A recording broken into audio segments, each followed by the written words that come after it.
All right, we're halfway through the week, baby. Halfway.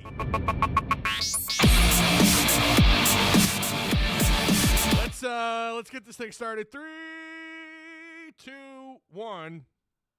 Yo, what's going on, everybody? Hog fans, Arkansas fans, the SEC fans that happen to come through here every once in a while. The very, very, very, very jaded Mizzou fans. They still, they're coming in, they're commenting on old videos. Oh man, they won. You won. You beat Arkansas again. Why do you keep coming back? But I enjoy it. I do enjoy it. Some of them are pretty good. There's some good conversations happening here and there. Got some big news moments ago. Landon Jackson's coming back. Some folks are going to say they're not surprised, but we've seen this before where a guy catches a little bit of love from Mel Kiper, or there's a few boards that might have them in the second round or late first round or third round. You see that all the time, and they go pro, even with stats that are kind of mind-boggling, good or bad. I kind of wonder, maybe Drew Sanders reached out and was like, listen, just because you're given an early evaluation of being a potential first rounder doesn't mean you're going to get drafted in the first round. Take it from me. Remember, Drew Sanders catapulted up Mel Kiper's list at one point last year. I think he had him as high. I could be getting this mixed up, but I'm pretty sure he had him as high as like a top 15 pick, similar to Landon Jackson. Landon Jackson, Mel Kiper, for several weeks in a row following the Alabama game, had Landon Jackson as the number one defensive end in this draft, in this class. His numbers fell back. He dropped out of the first round. And, so maybe Drew Sanders kind of reached out and was like, listen, man, give it another year. Take it from me. Hope that Drew Sanders, hope he can get his thing going in the NFL. All right.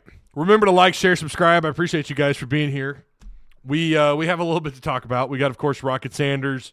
We're going to mention, obviously he's on some graphic work here, so obviously we're going to talk about him. But yeah, man, I hope you guys are doing well. Patreon did not, sadly, break 80. Unfortunately, I had a feeling we would drop. I just didn't see it dropping that much. I think we were up to 86 members at the end of November, and it might have been more than that. It might have been like 87. But anyways, we dropped down to 77. That's a pretty significant drop in terms of – it's a big gain because we had like 58 or something coming out of October. Huge gain. But in terms of like the final days leading up to – that's why I always say it appears like we have X amount of Patreon subscribers. But, man, I'm still so proud of everybody, man. And you guys crushed it. Appreciate you. We're going to keep going. Our new goal is 100. I don't know that we break 100 this month. I don't know that that's going to happen necessarily. It would be cool if it did. But my goal is I'd like to be at 100 Patreon supporters by March. That's the goal. Maybe we'll get there. Yeah, we blew up this month. November was huge. So it couldn't have done it without you guys. So I appreciate you. If you want to check out what all the are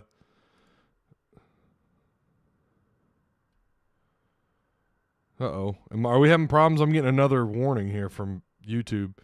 Please configure both primary and backup system streams correctly. You guys can still hear me, right? We're still on? I've never seen that one before. The comparison of the streams failed because one of the streams has an invalid configuration. I don't know. You guys can still hear me, so the show goes on. The show goes on. I'm not leaving. All right.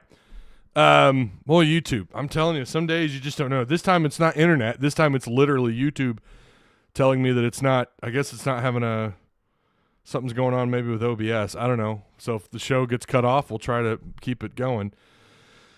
One way or another, I'll come back. Okay.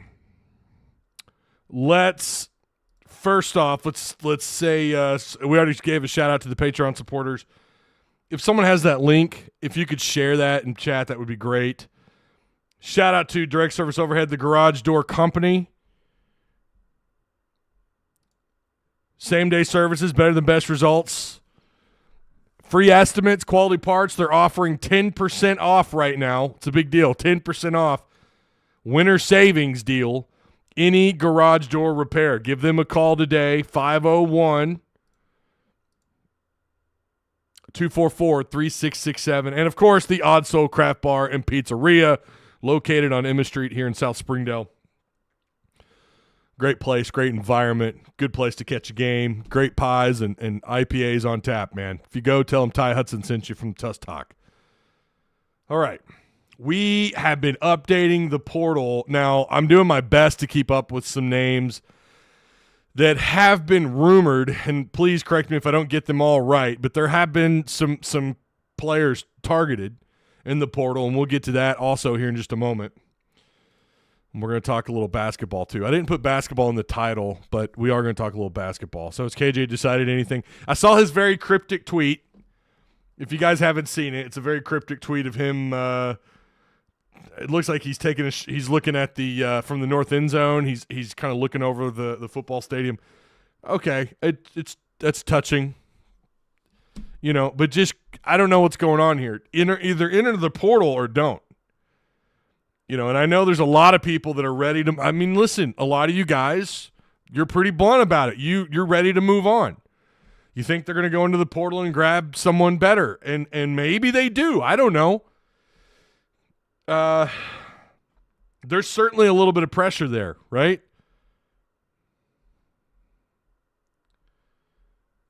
So we have no official. Thank you too, by the way, for those of you sharing and retweeting and tagging me. Haas, I see you.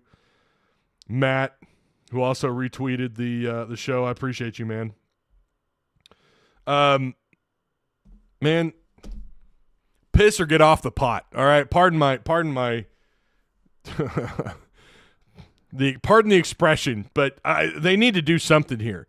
And you kind of wonder, and the reason why, simply put, it's going to make their job a hell of a lot easier when they're going after quarterbacks in the portal. I guarantee you, I don't know that anybody, and I hate to say this is nothing against Jacoby Criswell. I'm not saying he's not a capable quarterback, because I've told you guys time and time again, I think he is.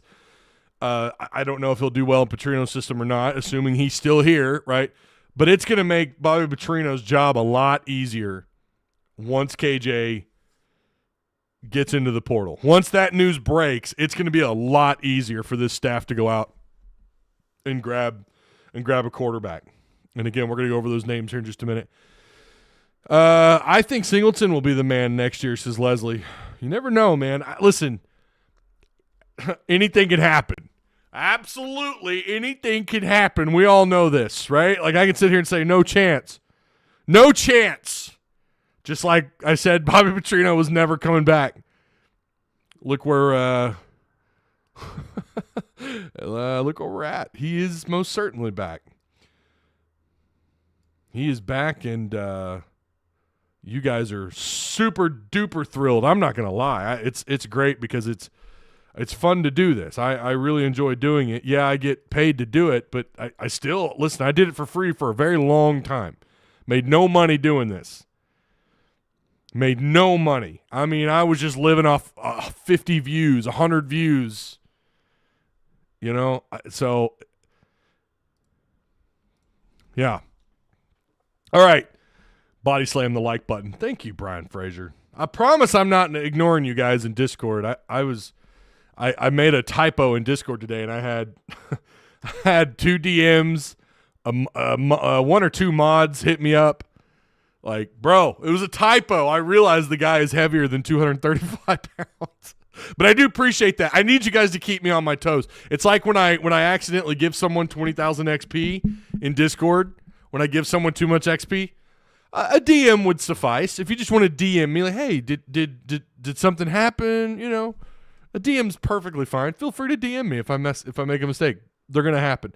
JB Hunt has enough money to buy any quarterback we would want, says Noble Villain.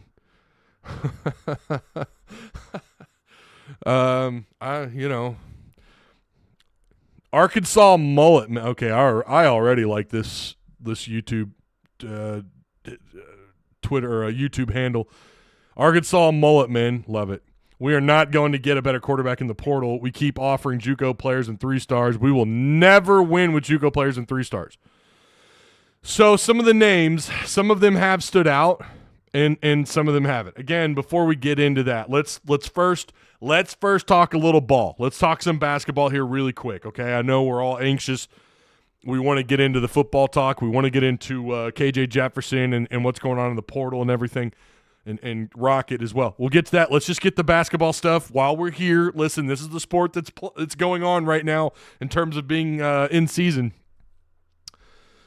First off, Brazile does have a severe sprain. He didn't participate in practice or whatever whenever they practice ball today. I don't know if it's like tonight or earlier today. I'm assuming it was earlier today. I don't know. But he didn't. He wasn't expected to participate today. I think he's going on underwater treadmill tomorrow. Musselman made the comment, still have several days before we play. So that kind of hints to me that they don't expect this to be long-term. I guess he had some pretty bad swelling, of course. You hate it for him. You got to hate it for Brazile, man. And look, I know, the team, what's going to happen against Oklahoma, and we'll have to break that down on Friday. All of a sudden, that game against Oklahoma, I kind of agree with a comment that was made earlier today by, I think it was Jackson Collier maybe, who stated that this game is kind of a must-win. That might be a little bit of an over-exaggeration, but it is. You've really got to make up for a couple of losses, especially that one against UNC Greensboro. And you got to start stacking up your wins. Obviously, you like the trend. You're on an upward trend. But it's so early in the year to panic about rankings and stuff. Top 25 rankings included. Thank you, Stephen Glenn, for the retweet, man. Or no, you liked it. Do me a favor, make sure you retweet that as well. But thank you, Stephen. I think Jackson has a point that this is the time, and you want to keep that momentum going. You want to keep going in the right direction. Well, this is how you do it. You pick up a big win without a star player, without a potential lottery pick player.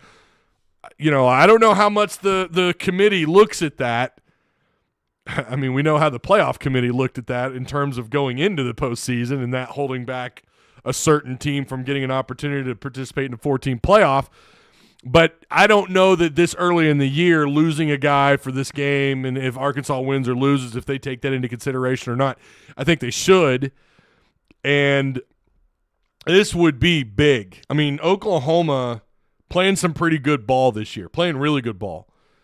And to have them come into town, and find a way to win without Brazile. And don't get me wrong, it's not as if Brazile's he's not been a score machine. He's not been a scoring machine, but he's been everything else.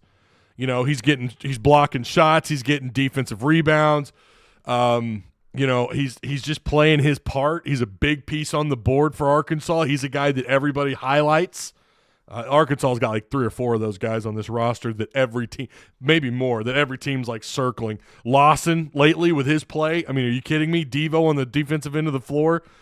But winning without Brazile would be big. Again, we're gonna save that whole breakdown for Friday.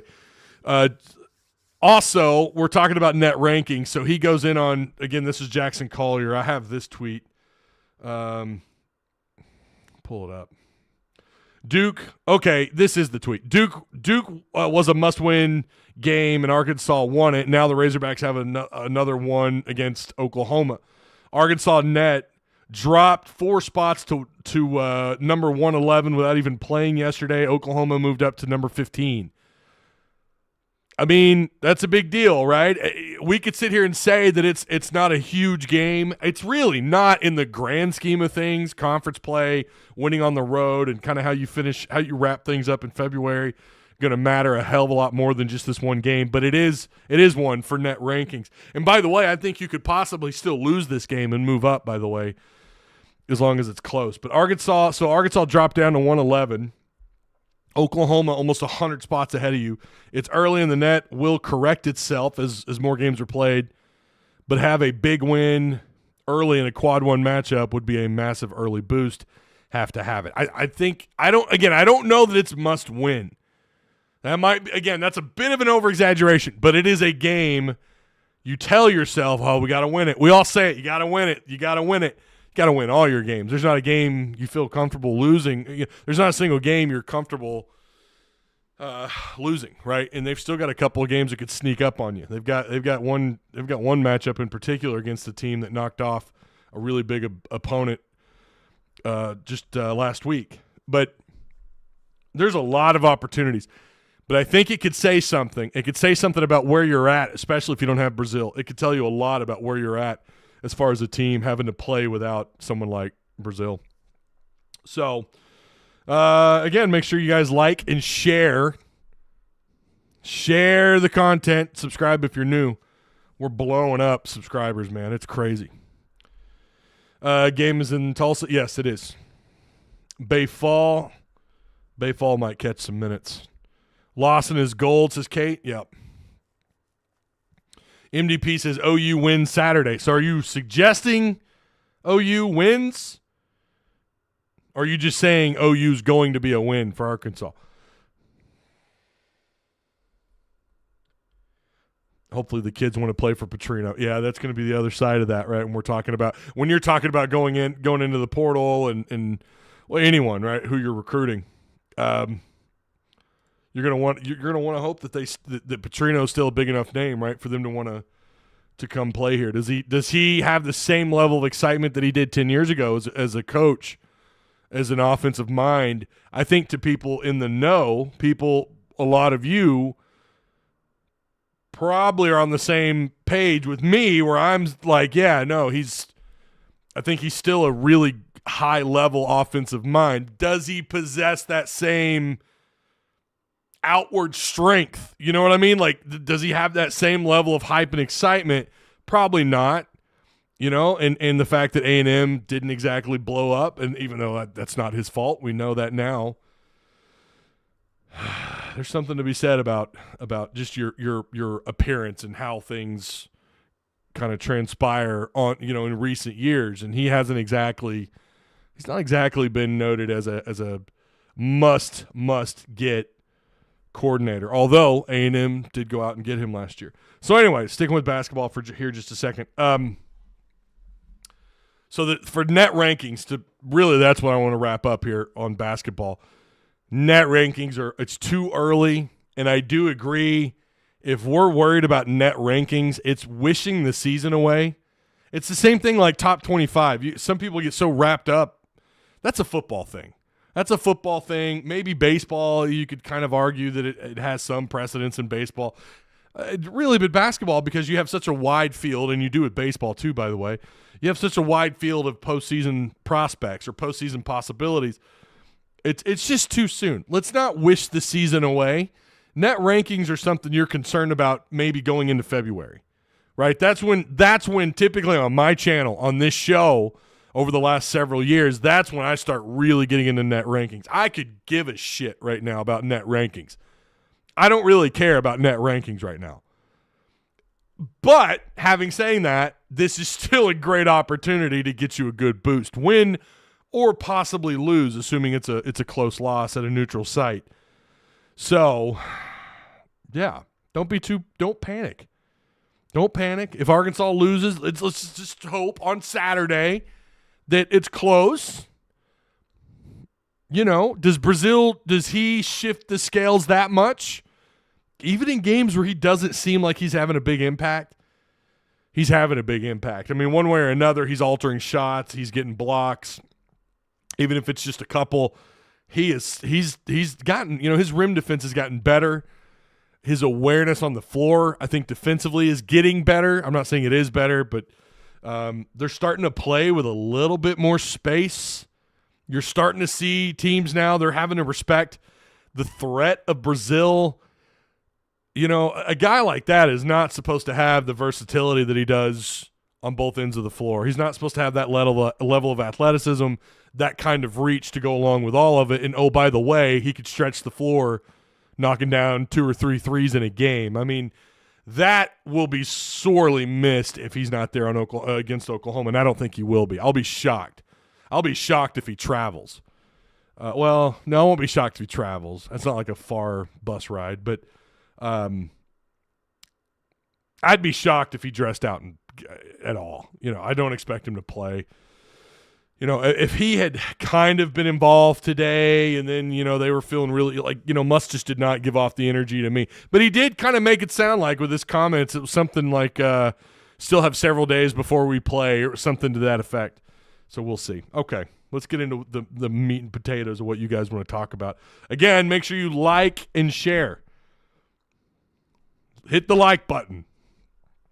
I feel like I got to do a poll. You're gonna hit the like button. But I know we're going to get some smart asses. No, I'm not going to like it. I don't like this stream. Then what are you doing here?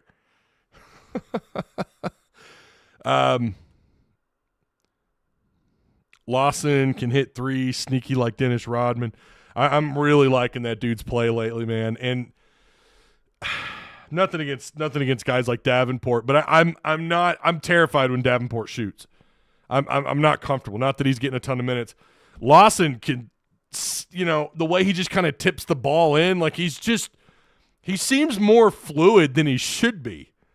It's like you like him for the length and what he can do defensively, and the potential is there. I don't know that he has a high level of athleticism, but he's got some athleticism. I mean, they all do, right? I mean, they're playing college basketball, but his thing is defense, and yet he could quietly get you 6, 8, maybe even 10 points, and he's going to have a block or two in there or 3. He's going to alter shots. I'm loving that dude's game. I love those guys. Maybe they don't rack up a whole bunch of stats, but they're a roll guy, right? Or a glue guy. I know we're not supposed to say that. What's our poll question? We need to come up with a poll. We haven't done one in a while. Let's do this. Liking the direction. Well, that might be a little complicated. Liking the direction of. Let's see. Liking the direction of utility player. That's it. That's it, Patrick. Utility. That's what he is. And he does it well. And he's getting quality minutes, even though sometimes it doesn't show up on the stat sheet. Let's see. Liking the direction of. Portal players, portal prospects. What do we? Maybe we don't do a poll. I didn't write out a pre-poll, so we'll just stay away from one. Time late to the party.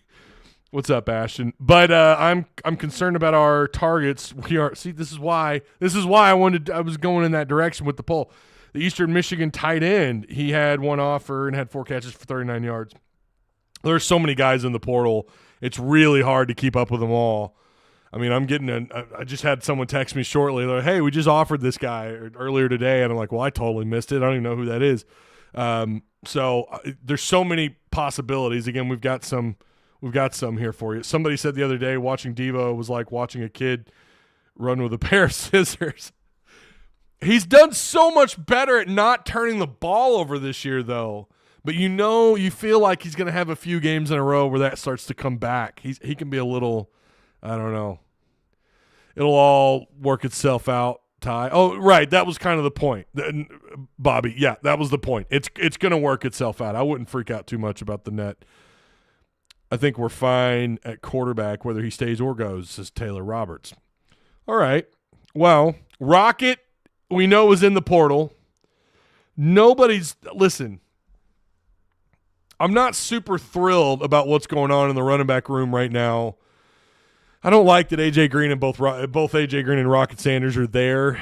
I mean, I'm not even gonna sugarcoat it. That sucks. I was kind of hoping you get one of those two guys back. Yes, DeBinion is still in play. I'm not holding what happened this year against him. He had moments last year.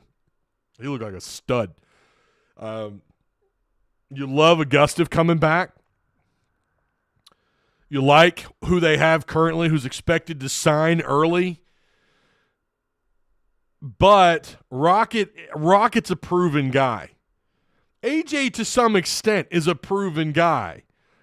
again, I'm not holding anything against either one of them, based on what happened this year. Because the offense, the week-to-week game plan, the whole install, everything about this year, KJ not having time to do anything, deliver the ball, receivers aren't given time to run their routes, even though I still think they had some separation issues. Nothing worked. We've talked about that every single time we talk about 2023. I think when you examine these players, talking about the skill position guys, maybe even the offensive linemen, we have to take what happened this year seriously. And, yeah, it's okay to be like, what the hell? But also take it with a grain of salt, because it was very clear that there was either a lack of communication between Dan Enos and everybody else. I mean, Kenny Guyton, let's not kid ourselves, despite what happened against Auburn or Missouri. But there was we saw at least a better product. When you look at the Florida game, and I know Florida wasn't great, but not everyone can walk. I mean, Tennessee went to Florida and lost, right? And say what you want about them, but I think a lot of people would probably argue Tennessee was still better than Arkansas this year. We saw at times a better, I don't want to say full product, but we saw something better on the field when Kenny Guyton was at the command, right? When he was the guy calling the plays. Not always. I understand that. I take what happened this year with a big grain of salt. And so how much do you hold, like how much do you point at the fingers, or how much do you point the fingers at the running backs? The poor pass blocking, not hitting gaps, not hitting the right running lane, if there ever was a running lane that would open up for them. Sure, they deserve some criticism. But we also saw those guys what they're capable of in a fully functioning, well-operated, well-oiled machine of an offense in the veer and shoot. We saw what they could do. We saw their what they were really capable of doing. And that's kind of what I look at. And maybe it was the system. Maybe they're all overrated. Maybe none of them can operate in anything other than the veer and shoot. But I don't think that's true. I think Rocket, there's a reason why that guy was highly recruited out of high school. Same with A.J. Green. There's a reason why these guys had the stars next to their names and why they had all these offers. And we got to see a bit of it. It sucks to see them both in the portal. I was hoping they would keep one of the two. It is really disappointing they're not going to get either one of them back so far. Now, the rumor is Rocket is leaning towards, I've heard, South Carolina.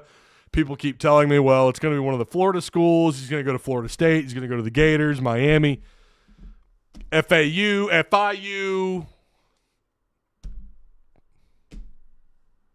the School of the Blind in Florida, the Florida Technical Institute. Well, I guess that is right. No, it's Florida International. That's FIU, right? And then Florida Institute for Technology. We'll just make shit up as we go. Whatever. It's not that serious. But that's what we've heard, that he's gone. It sounds like, the odds of getting him back out of the portal are not real high. I don't know about AJ Green. I've not heard any updates. I don't think I don't know that there's any I don't know that there's anyone that he favors or that I've heard of. But again, I was really hoping with a guy like Bobby Petrino, he'd have one of those two guys to work with. I am excited for Augustive, and it sounds like Augustive is a lock to come back. That's big. We know Ty Washington, Luke Hasz, those are two guys that are expected to come back. I think they both I think it's basically a done deal. I say that. We have to use that. Got to be close, It's always dangerous at this point in the portal season to say that you're guaranteeing someone their return. But there are some pieces to this offense coming back for 2024, which is big. They're taking the necessary steps there, right? Making sure they're getting them back. I don't know that Augustive is prepared to be the full-time guy. I don't know that DeBinion is like, maybe they're going to complement each other, and it's going to be on Bobby Petrino. It's going to be on everyone on the offense. It's going to be on everyone to get these guys prepared and ready. With Rocket and AJ, you felt like these are two guys. They're seasoned veterans. They've been around, and oh, by the way, we have seen them. We've certainly seen Rocket. We saw him explode last year, arguably one of the best backs in not just the SEC West, but in all the SEC. Again, it sucks to see both of those guys go, and it sucks to see a talent like that leave. We'll see if they go into the portal. I don't know if they have any offers on running backs. I saw that they're offering, and I need to update the list, but I had some names thrown at me, and some of these corners they're going after are huge, like 6'3", 6'4". Need to get that list updated. So, again, appreciate the likes and shares on social media. Appreciate you guys. Make sure you like and share in here as well, or like and sub if you're new. North Texas quarterback. Yeah, we're going to get to them in just a second. Arkansas is in no position to recruit potential. Arkansas is in no position to recruit potential. Okay, after Sam going 4-8, if Sam goes 5-7 or 6-6, he'll be lucky to keep his job. Honestly, says Ashton Wilson. Joe Lang says tight end may have been on running team, but can catch going on potential.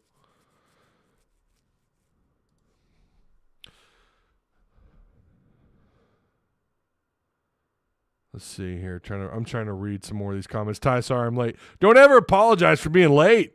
But I appreciate you being here, Hoyt. Don't ever apologize for being late. I'm glad you're here at all. Wait, who was crystal balled, Ashton? He was crystal balled today.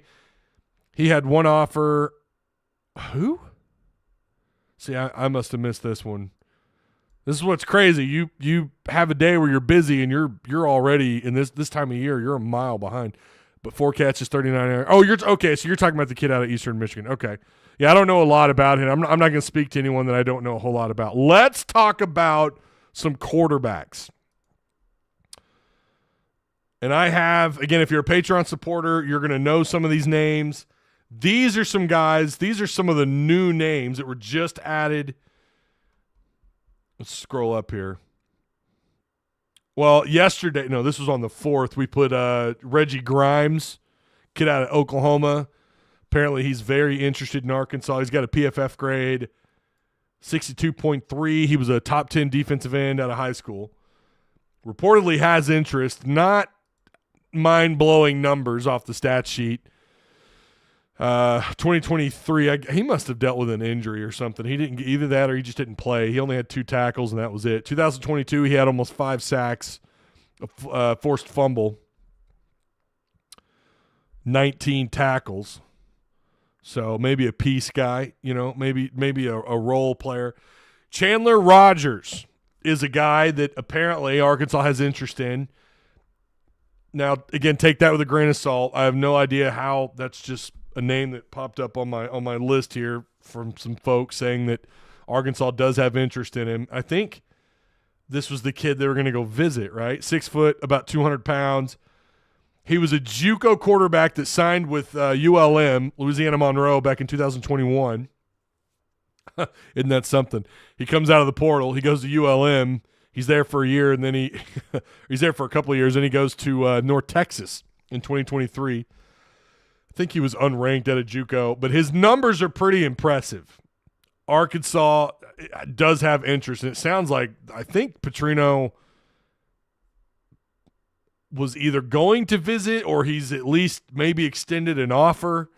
This year, he was 262 completions out of 421 attempts, 62% completion ratio. He threw for almost 3,400 yards, and this is the part you got to love, 29 passing touchdowns to just 5 interceptions.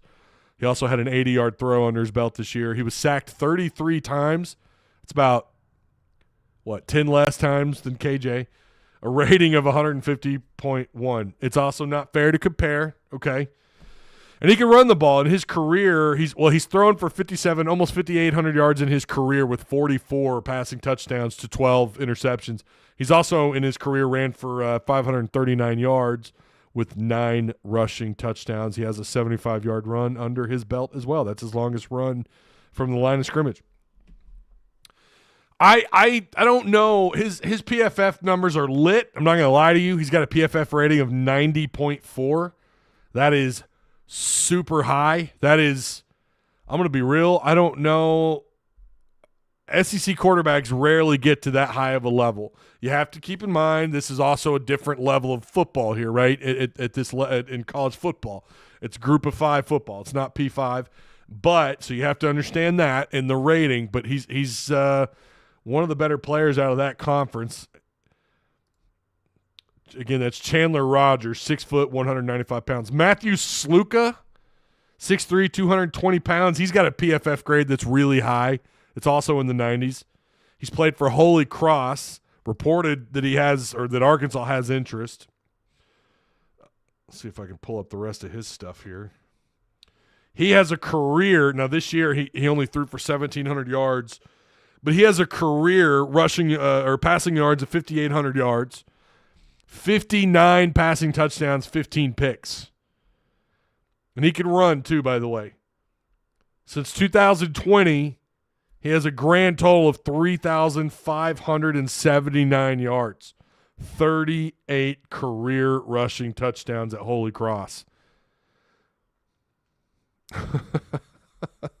That's kind of insane. I'm not going to lie to you. No matter the level, that's nuts. He's amassed, and I think he's only really been the starter since 2021. So yeah, he's got a nice little resume here. Body of work is pretty nice.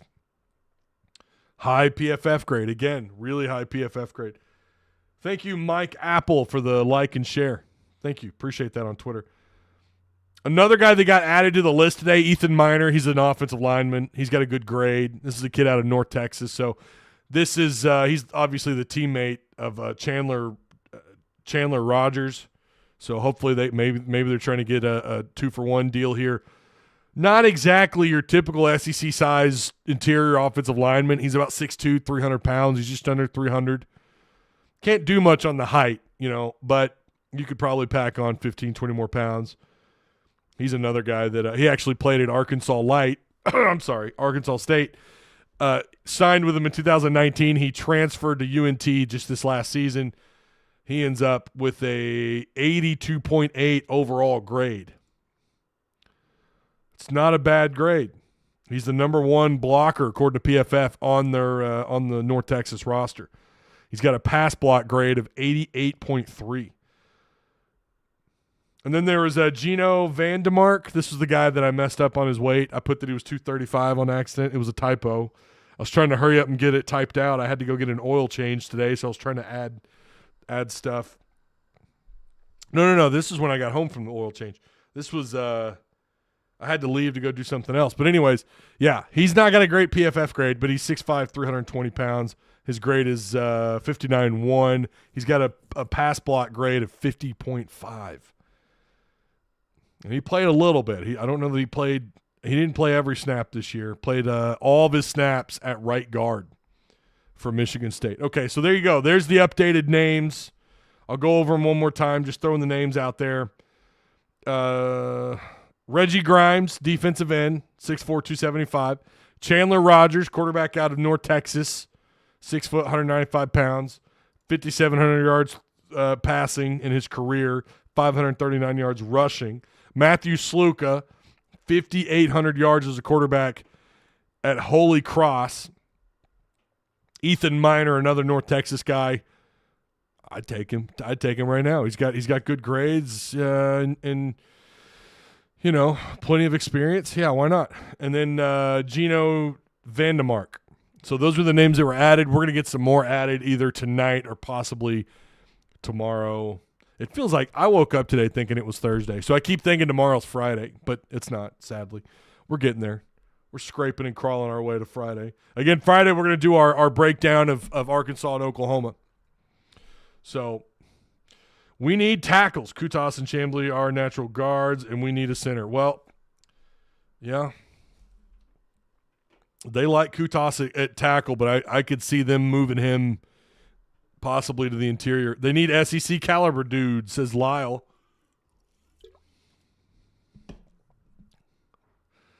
Farrell says Was that for Austin? Is he in here? Did that slip? Did I call Arkansas State Arkansas Light? No. I'm good with Chandler Rogers or Taylon Green as a potential quarterback. Now, Taylon Green, I talked with, I'm going to pull his numbers up. I looked at his quarterback numbers, okay? Not great. PFF does a really good job. If I could pull that screen up. Passing concept, is this it? Well, he has his numbers are not great. I'm not even going to lie to you. His clean pocket pass completion percentage is really bad. It's like 60% or something. His PFF numbers are not great. Now, I don't care about the grading. I'm talking about like throwing out a play action, his pass completion percentage. There's a lot of work here to be done. I love his size and his athleticism. I'm not going to lie to you about that. His athleticism is great. He's someone who can run with the ball, and he's got good size, 6'6", 220. He does have a pretty good grade on deep throws. He's great. He grades out at 75.7. He's about 33%, which is not unheard of, especially for teams that throw a lot of deep balls. According to PFF, they've thrown 43 deep balls, or he has. He was 14 of 43. His medium throws, he struggles at mightily. He only completed 41% of his deep throws. They're not pulling up his clean pocket throws. I'm not seeing those here. But there's some challenges here with him just looking at a stat sheet. I watched some of his highlights. He looks like a hell of an athlete. Sometimes you look at a guy's size and you say, well, he's mobile and he's got a pretty good arm. Take him, right? There's a lot more to it than that. We also have to consider the Boise State offense. Maybe he had similar issues to what KJ had this year. Just the pieces around him weren't really up to snuff. I think he's got a lot of potential. I think if you took someone like Taylon Green, it would be like a long-term thing, like you're going to keep him here for a couple of years and develop him. I don't know that Taylon Green, and I could be way off. On him. I don't know that Taylon Green is a guy you're going to pluck and bring him here and he's going to be the starter next year. I feel like if you brought him here, it'd be a big picture move. Like, hey, man, we're going to bring you here. Give us a couple of years, and we're going to mold you into a guy that can operate the system. You've got to convince him that they're not all going to be fired next year, and you do that by building from the inside out, which I'm a big fan of, have been for years, meaning you recruit offensive linemen, right? You don't have an offense if you don't have where it all begins. Your defense is going to struggle if you can't create pressure and make quarterbacks uncomfortable, get them out of their rhythm and throw off their timing by disrupting and, not having to send blitzers because your guys up front can't get the job done. So now you're sacrificing coverage, which, everyone does it. I get it. Arkansas was awfully at times really aggressive this year, and it worked out. I mean, we saw how much better they were overall as a defense. So, but also it's not just there, but when you're talking about bringing a guy in, he's going to want to know, if I'm him, if I'm his dad, if he's coming to me and maybe I'm his high school coach and he's asking me for some advice, probably the first thing I would say is, okay, how often was that quarterback pressured? How much time was he given? And, oh, by the way, how much time was he given to throw the ball? And by the way, do you have weapons to throw to? Will the product be good? We talk often about that. Will they have a better offense next year? Petrino, I think, still has some pull. I think Petrino's name still resonates with coaches, with high school coaches, with parents across the country. You hope, for the reasons that matter. I mean, they all matter. I don't want to say one over the other. I mean, clearly who you are off the field probably, it absolutely does matter the most, right? But he hasn't had any major controversies in over a decade, so in terms of stuff happening off the field. But you want to be sure that the offense you're about to walk into will further your development and will possibly move you beyond college, right? That's what every quarterback who's in the portal, I guarantee you, That's what they want to know. Can you get me prepared for 2024, 2025 when I'm ready to go into the draft? And NIL money too, by the way. But I don't know that Taylon Green is that guy. I don't know. Again, I think he's a long-term guy. I think if you were to go grab Taylon, I've done some light reading on him. Haven't watched a lot of highlights or anything, but just based on some of his numbers here, they don't tell the whole story. Before someone rage types at me, I get that. I need to watch. Listen, I got a lot of video to watch this week and the coming days. I got a lot of stuff I want to watch, and he's going to be one of them. He's on my list of players, of quarterbacks to just watch. I'm going to talk to Stephen Hamner about him on Marco Polo, and I'm sure we're going to text back and forth about some players, some quarterbacks that he likes. I'm going to ask him about Taylon Green. Maybe I'm wrong. Maybe I'm missing something on him. But again, some of his numbers are very troubling. In fact, he's worse than KJ was this year in several categories. So I'm pumping the brakes on him right now until I actually get eyes on him a little bit. So I'm still not convinced that we'll spend the money necessary to build this team back to a winning program, which is why I said I don't see Sam surviving next season. Maybe. I mean, I don't know, man. Sam kind of believes that Sam told Bobby Petrino, because Bobby told the media this, that he feels good about the NIL situation. Sam said that, right, to us, to everyone. And he's also talked with Bobby Petrino. So we'll see. We'll see what they do. I think it's too early to hit any panic button, but if here in a week, if they haven't started to add, and again, we got to remember, KJ needs, if he's leaving, get your ass out the door. We love you. Thank you for what you did here. We're sorry we got some nut job fans who don't understand the burden and you putting this team on your shoulders and the abuse you took here. But, yeah, you got paid too. But thank you for what you did. But please get your ass in the portal so they can go out and have so they can tell these guys, yeah, he's gone. So now, it's going to be you. We want you. We want you either long term or we think we can get you into the draft this year. That's what you need to. That's what you need to be doing out on the recruiting trail with these guys in the portal. You get Taylon Green. You get the running back who is his roommate and he's a stud. That would probably be the only reason. I mean, again, I think he's a long term guy.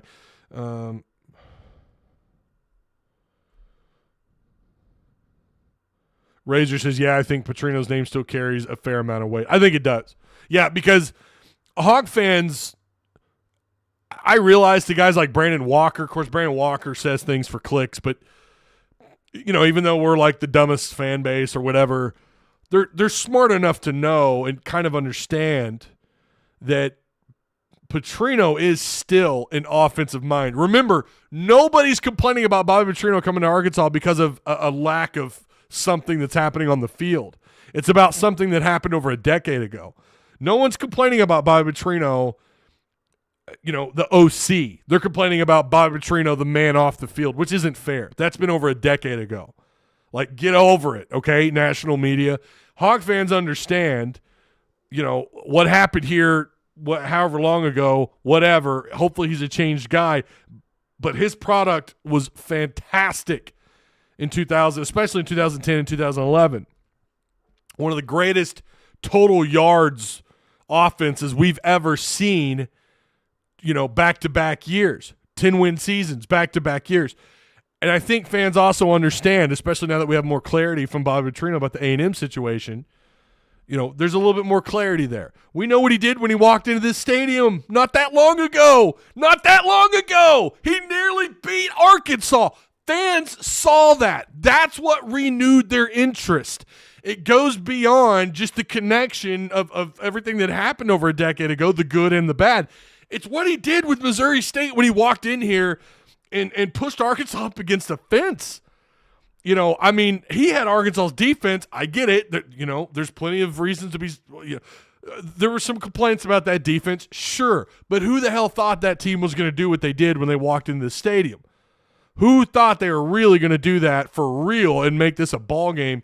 Bobby Petrino did that using his offense. Missouri State. Nobody at Missouri State walked in there and was like, "You're going to do this." Get the hell out of here. That was him. We saw it. That's what fans are latching on to. If he could do that there, and he can also help turn Texas A&M in some categories, if he can help turn them around, he could do that again here. Am I wrong? I think he can. I believe that he can. Do I think he's the Bobby Petrino 2011? I still don't. I said that then. I'm saying it now. I don't think you're going to get, 38 points a game. I could be wrong, and if I am, you know what? I am. I don't know. I'll drink Coke. I'll drink a Coca-Cola on this show. You guys know I'm not a big Coke guy. I don't know. We'll have to come up with something. Maybe we'll set a threshold of offense, like, they won't eclipse 6,000 total yards of offense like they did in 2010 again. That won't happen. Maybe they do. I'm definitely not going to bet against him in terms of being able to turn this thing around and make it into a respectable offense. Yeah, I don't know what the threshold is in terms of wins and losses. I don't know what that looks like now. You feel like with Bobby Petrino, that changes things. Fans are going to probably be a little bit more forgiving as long as they make a bowl game. It's going to take a little bit of pressure off of Hunter Yurchek and Sam Pittman. It's going to take pressure off the board of trustees. It's going to take pressure off the people up at the top. It will, even if you just go 6-6, simply because of Bobby Petrino, assuming the offense is turned around, assuming we see a far better, fully functioning offense. Something similar, and I know this is a weird example to use, but something similar to like what they did in 2020. Different year. You only played 10 games, but think about it. You remember how well, of course you do. We saw it this year, how discombobulated the offense was for the last 2+ years. Brett Bielema's final year here, and then the 2 years of Chad Morris, and then here comes Kendall Briles and Sam Pittman as the head coach, and it was they won SEC games. They should have won 4 SEC games, and I said going into that year, my pick was 8-4. I said I loved what I saw. The product was better. They need that to happen this year for Sam to really, I think, save his ass. And if that happens, I don't know. Maybe 6 isn't the right number. It changed. Hiring Bobby Petrino changed the entire landscape in terms of expectations and the longevity that Pittman has here. I think it absolutely did. If it was anybody else, if it was any other coordinator, I would have said 6-6. He's probably still going to get fired. I don't think that's the case now. I just don't. The rhetoric among fans that I've talked with is that, well, it takes a couple of years. Well, if that's the case, then you're going to have to get a quarterback that you feel pretty confident is going to be here for 2 years. Maybe that is Taylon Green. I don't know. Maybe you get a hell of it. Maybe you just, you finish the development of Jacoby Criswell and you move forward, and then whatever happens after that happens. We all know now with the portal and how chaotic everything is. God only knows what 2000. We don't even know what next year looks like. Like, we have no idea. No AJ Green, no Rocket Sanders. Your offensive line is going to look different. Your defense, you've already lost Christopher Pupal and Jordan Crook. There's so many names. It's crazy what's happening, but it's also expected, right? And that's this stupid ass portal window. It's too long, and then NIL needs to be regulated. They have got to get more involved with that. But I don't know how they do, because then they're probably gonna have to fight individual states on those fronts, and maybe the NCAA doesn't want to touch that. Maybe the conferences don't want to touch that, because they know there's going to be litigation if they try to cap these players.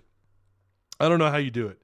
I'm not an expert in that field. I'm not even – listen, maybe you guys have a better idea on how they deal with the NIL. But it is crazy now, and it's nice. You at least feel pretty good that they have a guy that most people are confident in terms of turning around what's going on the offense. You're going to have a far – hopefully – you hopefully have a far superior offense what you had last year, right? At 6-6, I think he stays. Says Bobby Swain. Maybe even at 5-7. Who knows, man? If you're wrong, Ty, you have to smoke. I can't do that, bro. I want to see quarterback competition no matter who we get. Hang on. I want to see a quarterback competition no matter who we get. Need the best product on the field. Yeah, right. I agree. All right, if you guys want to join Patreon, man, we got to get to 100, bro. I thought we were going to break 80. We didn't, unfortunately. If you want to make sure we get over that 80 threshold, at least for this month, please consider joining Patreon. Help support a local, small, independent channel. And that's how you do it. You join the Patreon right there. Being here is awesome, and I do appreciate you guys and all the existing Patreon members. Maybe you're a former Patreon member. Please consider signing back up if you're a former member. And if you're a current member, please consider sticking around. So, yeah, are you still on the TVD train? Would be nice if we got him and his roommate.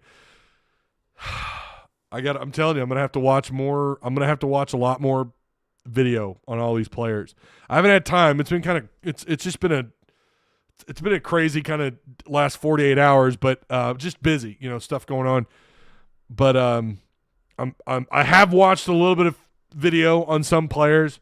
I'm going to watch some more on TVD. He's talking about Miami's quarterback, Tyler Van Dyke. I've watched some here and there the last couple of days, but I want to really just sit down, watch every quarterback that's available, the guys that are at least targeted by Arkansas, and I want to kind of see what they're doing a little bit. I want to know a little bit more about what's going on at the school they're coming from. However, there's also this,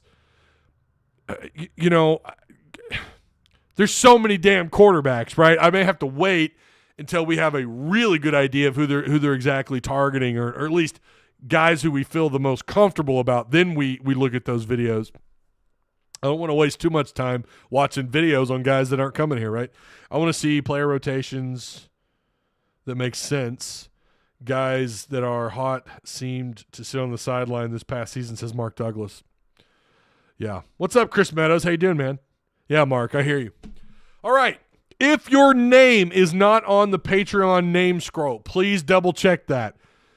Patreon, when that name list grows the way it does and you try to go through and sort, because not everyone is in the proper tier. I have a lot of you that are giving more than $8 or $10, $12 a month, but you're still in the $4 category. So it's really tricky going through all those names and trying to get you guys in the right tier on that names. You know what I'm talking about, the intro outro video with your name scrolls, or with the Patreon name scroll.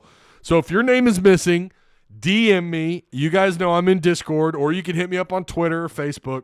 Well, Twitter, I think my DMs are open. If not, just hit me up in Discord. That's where I respond the quickest, and I'll get that straightened out for you, okay? I will be back on Friday. This Oklahoma game, I do agree, is big. This is I don't want to call it a must-win, but it's on the verge. It might be one, because if Brazile is out long-term, you're going to face some more adversity, right? And so it'd be nice to start things off.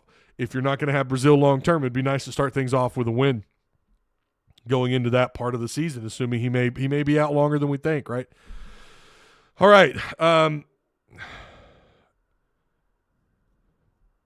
So you think at some point the NCAA will step in and cap NIL money? They damn sure need to do something, because this as it is now is a complete cluster. Yeah, no, I agree. Yeah, I do think eventually they will. Yes, I do. I don't know how. It's tricky, because I don't know how you tell a kid you can't make X amount. I just don't know legally how you do that. How do you legally just tell a kid you can only make X amount of dollars, right? Like, without a cap in place, like I don't know, but I do think the NCAA, because you've got caps, you've got salary caps in baseball and basketball and in football and the pro sports, so they could do it here. Why can't they do that in college? Why can't they do that here now?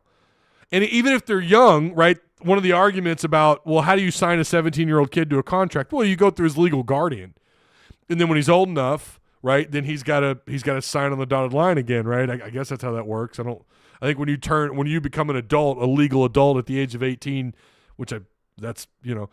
so I think then it either automatically transfers over to the kid, or maybe he's got to re-sign or something. But Yeah, I mean, and by the way, a lot of kids, the majority of them are already 18 when they get on campus.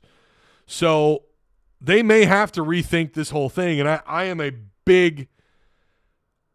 am for these kids getting paid off their NIL. The problem that we have is the very thing I said when this was a rumor way back when on this very channel. Of course, then it was Pig Trail Network. But I said players deserve to I mean, who are we to say that someone shouldn't benefit off their name, image, and likeliness? Who are we to say that? But what you're doing is you're putting all the pressure on fans and on businesses. And if that happens, the corruption is going to be even worse. So in other words, they opened up Pandora's box without any idea of how to really, keep it calm, without it going absolutely batshit crazy. And I think the schools should be paying the kids, and I think that's the proper step. Schools paying the kids, not having to rely on and let them still get NIL, but you introduce some kind of cap on at least from the schools. And that's the difference between the NFL and a player's free market value, right? Like a team is capped. Businesses aren't capped. As far as I know, Gillette, if they want to pay Tom Brady $1 billion, there's no one that says they can't pay him that. Now, of course, I mean, that's a hypothetical. So it's just real sticky. We're in new waters, and we have been. But I think if the schools had a system set up where they could pay these players, maybe NIL wouldn't have as massive of an impact. It'll still be there. Corruption will still exist. It'll always exist, especially in college athletics. I don't know how you get that out completely. It's kind of like the playoff expansion talk, right? When you're looking at players opting out. Well, how do you combat that, really? I mean, what'll help that? Well, expanding the playoffs. Why are guys and Mark Rogers and I talked about this. I was on his show the other day. We did a recording. We talked about this before we started the recording. We never saw this in the BCS era. You didn't see opt-outs. Well, a something that happened, it's not the causation. It's not what's stopping it, but it'll certainly play a major role when you expand the playoffs. You're going to have fewer opt-outs because players now feel like they're playing for something. It's kind of like that, right? Like and maybe that's what'll happen if schools decide to pay these players. Well, maybe that'll help kind of fade out some of this corruption that's happening with NIL because a player and their family isn't as reliant on, Jim Bob's Chevy dealership down the road sliding them checks, right? Now they've got a deal, a long-term, or it's not a long-term. That won't exist in college. There won't be long-term deals. It'll all be set up. If they ever go this route, it'll be like 2 and 3 year deals, right? But you've got a deal set up with the university. So that's the only way I see this kind of – you'll never get rid of it. NIL corruption's going to exist. It's only going to get worse from here on out. But I think one way, a byproduct of setting up a salary infrastructure within the college athletic field is by setting up salaries and having salary caps that these schools can pay these players. And it'll be less reliant on having to go to fans to fund getting these players. I mean, let's not kid ourselves. What Ole Miss is doing, what Arkansas is doing with Edge, they're having to rely on fans to financially support getting players here. That's silly. Guys, that is so silly. There's got to be a way to where we don't have to put all this pressure on fans, on businesses. Why not set up a salary system like what you have in pro sports? I don't know. If you guys got a better idea, but I think that will certainly help with some of the bullshit you're dealing with on the NIL front. I think it's setting up short-term contracts, and it also, what else does it do? It'll prevent kids from hopping in the damn portal every year. If you sign them to a short-term deal, to a 2-year deal, well, they're going to have to be here for 2 years at least. They can't break that contract unless they buy out of the contract. And yeah, this is the slope you're on, whether you like it or not. I know there's going to be people who are going to start blaming the NIL and these greedy kids. Are you kidding me? Do you know how many families this has helped? It's real easy for us to sit back and be like, oh, damn kids getting paid. Are you kidding me? Like, these kids are the reason why concession stands, merchandise, all this stuff is getting sold in these universities. Listen, I am a free market guy. I like capitalism, okay? You could come at me if you're a socialist, whatever. I don't give a shit. I like being able to interact within the markets, within the free markets. That's what I am. Why not let these kids benefit from that? But I think a way to kind of help push some of this NIL bullshit where we're not putting pressure on fans and local businesses, giving these big schools with, these alumni with really deep pockets that can, do whatever in the NIL. All of a sudden, you're taking a little bit more pressure off that, and now it's set up through the universities where they're responsible for these short-term deals, and they are financially responsible for bringing in talent. NIL will still be there. I don't know how the hell you address that, and that's what's tricky. It's what I said earlier. It's really sticky. That's the only direction I see this going where it makes sense, and I think we are headed that direction. I really do. I think within the next 5 to 10 years, we're going to have a system, something close to that set up, and maybe it won't help with NIL at all, but I think it will, and it'll also maybe help keep kids at schools. It'll help them stay at that school. You are contractually obligated. You have to be at that school for 2, maybe even 3 years, right? That school. Now, again, the other tricky part about this is there's going to be schools that can't afford to do that. Oh, well, I mean, I'm sorry, but not everyone's the same. That's the world that we live in. Not everyone's the same. So, yeah, they're going to have to break apart. There's going to be schools. Hell, there's probably going to be some Power 5 schools that can't afford to do that. But you know what? I think that's where we're headed, and honestly, I think that might actually be better for the sport. Maybe you don't have to deal with these smaller schools all the time and trying to keep everybody happy, because that's going to be impossible. Yeah, there's going to be a group of 5 schools that won't be able to do that, and they're going to break away and they're going to form their own division, and it's going to be its own thing. It'll still exist, but just not at this level, which we're kind of already there anyways if you think about it. I mean, we already are. All right, I went on my rant. It ruined the game, I think, but oh well. Yeah, again, it's I don't know.